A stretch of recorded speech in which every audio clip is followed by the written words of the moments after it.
আরে নবীর উম্মত আসে,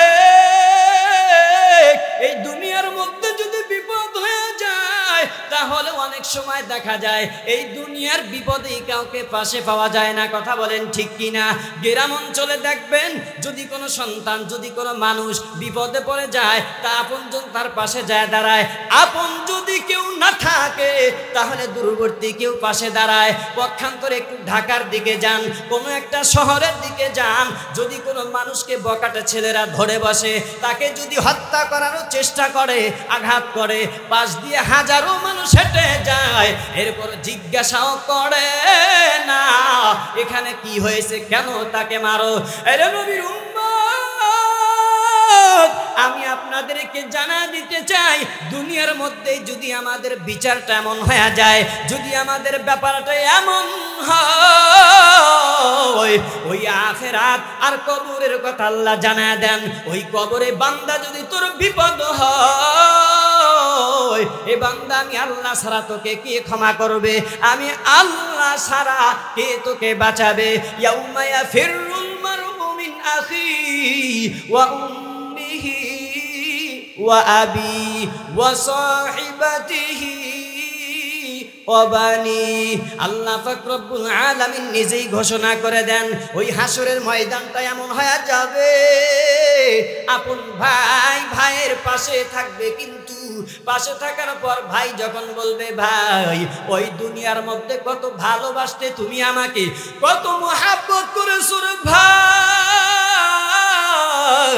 আজ আল্লাহ পাক রব্বুল আলামিন আমাকে বলে দেন আরে বান্দা একটা নেকির জন্য তোমার জান্নাত হয় না, একটা নেকি নিয়ে আসো, তারপর আমি আল্লাহ তোমার জান্নাতের ব্যবস্থা করে দিব।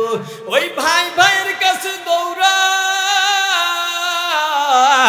ভাইয়ের কাছে যাবার পর বলবে ভাই একটা নেকির জন্য আল্লাহ আমাকে জান্নাত দেয় না, একটা নেকি তুমি আমাকে দাও। এবার ভাই বলবে না না, আজ হাসরের ময়দানে আমি বড় বিপদের মুখোমুখি আছি, আমি নিজেই নিজের চিন্তায় বড় ব্যস্ত, আল্লাহ না জানি আমার কি ফয়সালা করে দেয়। জাহান্নাম ওদিকে গুরিম গুরিম আওয়াজ দিয়া ডাকবে, এই আওয়াজের ভয় মা সন্তানকে ভুলিয়া যাবে, মায়ের কাছেই নিজের সন্তান থাকবে, কিন্তু মা সন্তানকে চিনবে না। সন্তানের কাছে বাবা থাকবে, সন্তান বাবাকে চিনবে না। রে মুমিন, এ কোন দুনিয়ার মায়া করছো?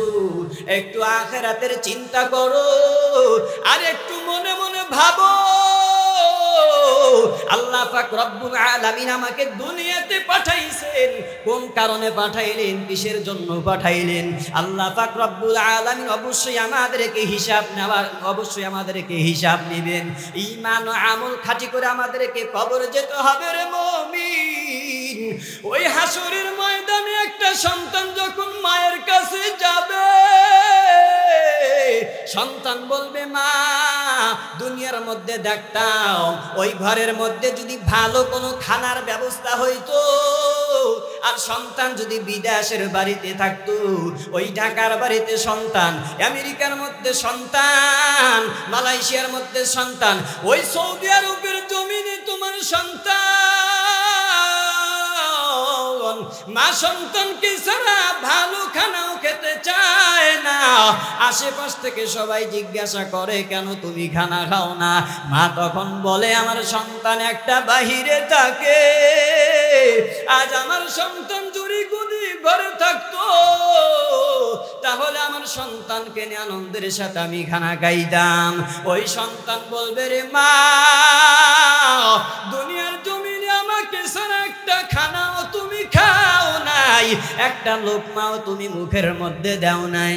ও মা, আমার জন্য কত কষ্ট করেছো, এই হাসরের ময়দানে আমি বড় বিপদে পড়ে গেলাম রে মা, আমাকে একটা নেকি দাও।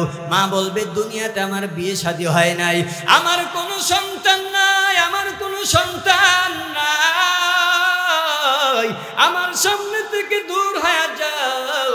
সন্তান মায়ের কাছ থেকে নিরাশ হয়ে চলে যাবে, বাবার কাছে দৌড়াবে, বাবাকে বলবে রে বাবা, ও বাবা তুমি সারাটা দিন আমি সন্তানকে সুখে রাখার জন্য তুমি রুজির পিছনে গেছো রে বাবা। ও বাবা, তুমি রোজগার করার জন্য ছুটে গেছো, ঠিক মতো ফজরের নামাজটা আদায় করতে পারো না। কিভাবে আমার মুখে হাসি ফুটাবে, পরিবারের মুখে হাসি ফুটাবে? এই ব্যস্ততার মধ্যে বাবা তুমি সময় কাটাইছো। ও বাবা, এত মোহাব্বত দুনিয়াতে তুমি আমায় করছো, মাথার ঘাম পায়ে ফালাইয়া রোজগার করে তুমি আমারে খাওয়াইলা, নিজে সিরা কাপড় পরিধান করেছো, ঈদের দিনে তুমি নতুন জামা নাও নাই, আমি সন্তানের জন্য নতুন জামার ব্যবস্থা করেছো। ও বাবা, আজ আমি বিপদে পড়ে গেছি রে বাবা। আজ একটা নেকির জন্য আমার মালিক আমাকে জান্নাতের ফয়সালা দেয় না। ও বাবা, একটা নেকি দাও, আমি আল্লাহর জান্নাতের মেহমান হয়ে যাব। বাবা বলবে, দুনিয়াতে আমি বিয়ে শাদী করি নাই রে সন্তান, দুনিয়াতে আমার কোনো সন্তান ছিল না, দূর হয়ে যাও। আজকে ওই জাহান্নামের ভয়ঙ্কর আওয়াজ,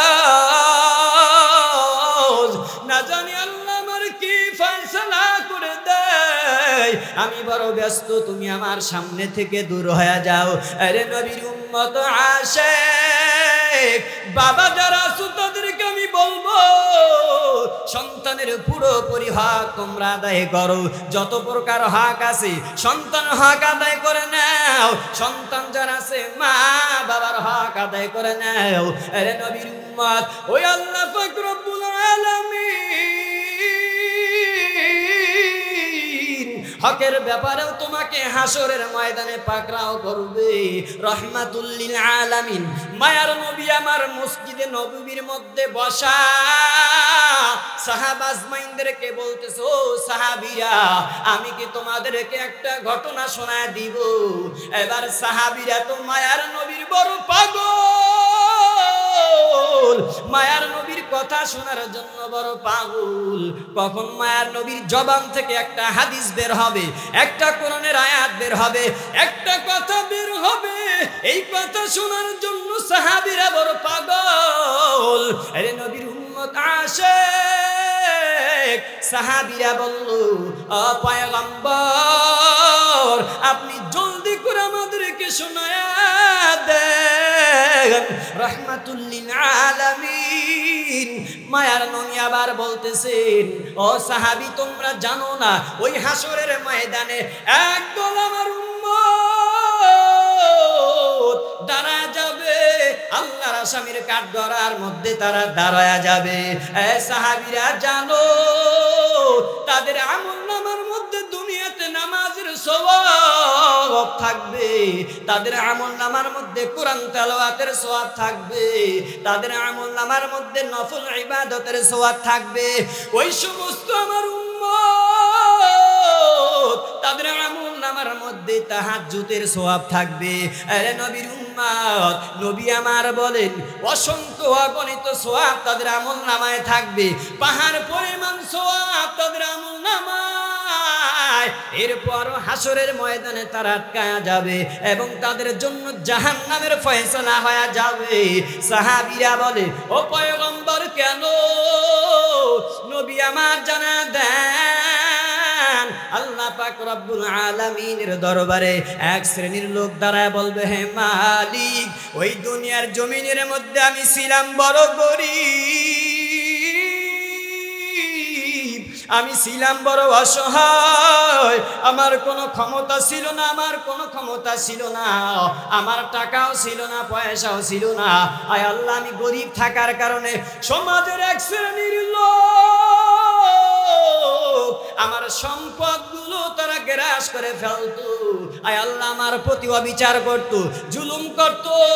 আয় আল্লাহ, আমি অসহায় থাকার কারণে, নিম্ন স্তরের একটা মানুষ থাকার জন্য ওই সমস্ত সমাজের নেতারা আমার সঠিক বিচার দেয় নাই।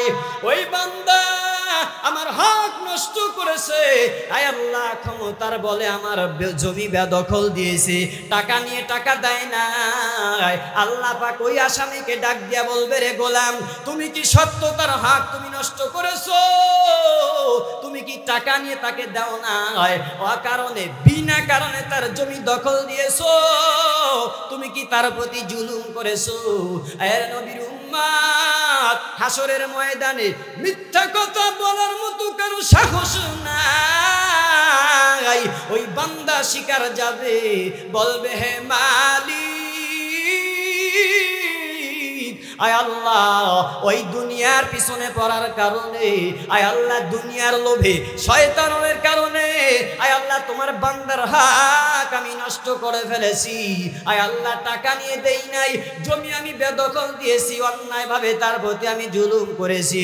আল্লাহ পাক বলবে, হে গোলাম, তুমি জলদি করে তার হাত তুমি বুঝাইয়া দাও। ওই বান্দা ডাক দিয়ে বলবে, রে মালিক,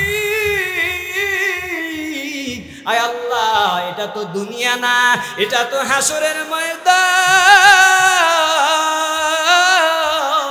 আয় আল্লাহ, এটা যদি দুনিয়া হতো আমি টাকা দিয়ে তার হক আমি আদায় করে দিতাম, এটা দুনিয়া হলে তার জমি দিয়ে দিয়ে আমি তার হক আদায় করে দিতাম।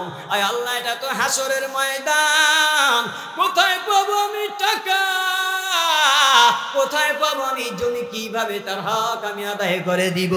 আর ওই হক নষ্টকারী বান্দা ডাক দিয়ে মালিকের কাছে বলবে, হে মালিক, আয় আল্লাহ, এটা যেহেতু হাসরের ময়দান, এটা যেহেতু দুনিয়া না, আর এই হাসরের ময়দানে টাকার কোনো প্রয়োজন নাই, টাকার কোনো দরকার নাই, জমি দিয়ে কি লাভ, জমি দিয়ে কি করব? আজ আমরা হক আদায় করে দিতে চাই, আজ আমরা হক আমরা আপনার কাছে আদায় করে দিতে বলি। আয় আল্লাহ, ওই বান্দার যত সওয়াব আছে, সওয়াবের দ্বারা আজকে আমাদের হক আপনি আদায় করে দিতে বলেন। এবার যখন মালিক বলবে, রে গোলাম, তুমি যাদের হক তুমি নষ্ট করেছো, তোমার সওয়াবের দ্বারা তাদের হকগুলো পরিপূর্ণ করে দাও। এবার বান্দা যখন একে একে সবার হকগুলো পরিপূর্ণ করে দিবে সওয়াবের দ্বারা, দিতে দিতে সব সওয়াবগুলো তার আমলনামা থেকে শেষ হয়ে যাবে। এরপরেও মানুষ শেষ হবে না, হক নষ্ট করেছে তাদের লাইন শেষ হবে না। তাকায়া দেখবা দুনিয়াতে যারা নাফরমান, যারা গরিবের হক নষ্ট করে ফেলে, যারা ওই মানুষের জমিগুলো বেদখল দেয়, টাকা মেরে দেয়, তারা দুই একজনের হক নষ্ট করে না রে মুমিন। খেয়াল করে তারা দেখবে একাধিক মানুষের হক তারা নষ্ট করে ফেলে, একাধিক মানুষের প্রতি তারা জুলুম করিয়া বসে। ওই সওয়াব দিয়ে দিয়ে যখন সব সওয়াবগুলো শেষ হয়ে যাবে, এবার আল্লাহ পাকের দরবারে ডাক দিয়ে বলবে, রে আল্লাহ, এবার আমার আমলনামা সব সওয়াবগুলো শেষ হয়ে গেল হক আদায় করার দ্বারা, এখনো মানুষ শেষ হয় নাই, এখন আমি কিভাবে আমার হকগুলো আমি আদায় করে দিব তাদেরকে? এবার ওই বান্দারা বলবে, যেহেতু তোমার আর নেকি নাই, এবার তোমরা একটা কাজ করো, আমাদের আমলনামায় যত গুনাহ, শয়তানের ধোঁকায় পড়ে দুনিয়াতে আমরা গুনাহ করলাম, এই গুনাহগুলো তোমার আমলনামায় নেও, এই গুনাহগুলো তোমার আমলনামায় নিয়া নিয়া আজ হাসরের ময়দানে আমাদের হক তুমি আদায় করে দাও। আরে নবীর উম্মত, এভাবে যখন তাদের গুনাহগুলো তার ঘাড়ের মধ্যে দেওয়া হবে, যেই বান্দা দুনিয়াতে ছিল পাহাড় পরিমাণ নেকের অধিকারী, তার আমলনামায় সওয়াবের কোনো অভাব ছিল না, হাসরের ময়দানে ওই হক নষ্টকারীদের সওয়াব দিয়ে দিয়ে গুনাহগুলো নিয়ে দিয়ে জাহান্নামের আসামি হয়ে যাবে। আরে নবীর উম্মত আশিক, হকের ব্যাপারে বড় সাবধান। আল্লাহ নিজেই জানায় দেন, আরে বান্দা, আমি আল্লাহর যত হক, বান্দা যদি তুমি আদায় করতে পারো ভালো, আর যদি দুই একটা ছুটেও যায়, তাহলে আমি আল্লাহ চাইলে তোমাকে ক্ষমা করতে পারি, নাও পারি। তবে যদি কোনো আমার গোলামের হক তোমরা নষ্ট করিয়া বসো, তাহলে যতক্ষণ পর্যন্ত যেই বান্দার হক তুমি নষ্ট করেছো, আরে বান্দা ভালো করে শুনে নে, যতক্ষণ পর্যন্ত আমার বান্দা তোকে হকের ব্যাপারে ক্ষমা করবে না, আমি আল্লাহ ততক্ষণ পর্যন্ত তোকেও ক্ষমা করব না। আমার দয়ার মাওলা রে,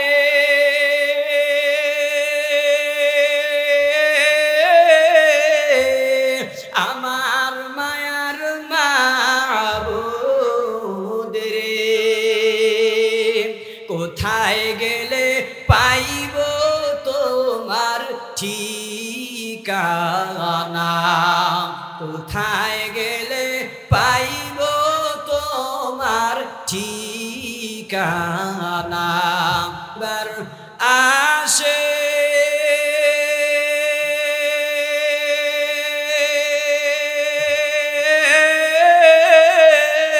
ঘুরিয়া আমি দেশ বিদেশে তোমাকে পাইবার আসে